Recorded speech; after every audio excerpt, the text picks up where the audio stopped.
Навруз является праздником весны, для узбеков начало года.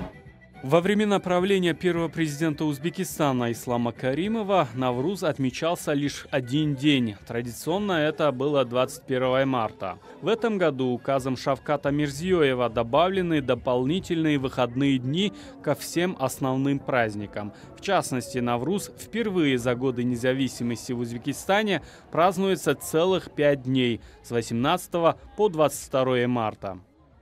Праздник вдохновения. Хочется жить.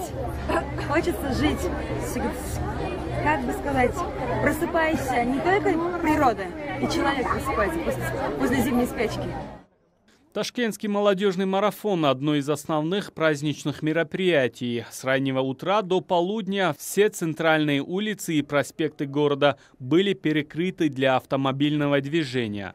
Несколько тысяч молодых людей в возрасте от 16 до 30 лет выбрали подходящую для себя дистанцию – от 2 до 20 километров. Главная его цель – это привлечь как можно больше молодежи к занятиям спорту. Ну а вообще бег, он очень полезен для каждого из нас.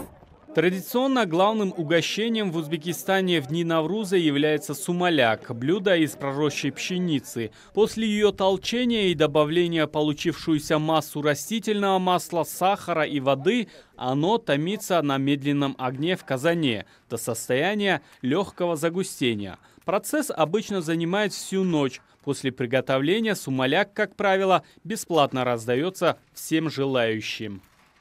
Пшеница замачиваем, через 3-4 дня она будет готова. Она как белые эти растения. Рассадок дает, потом ее через мясорубку пропускаем. Древний доисламский праздник иранского происхождения знаменует собой приход весны. Название праздника имеет персидскую основу и означает «новый день». С 2009 года Навруз включен ЮНЕСКО в список нематериального культурного наследия человечества. Антон Агишев, Узбекистан, Ташкент.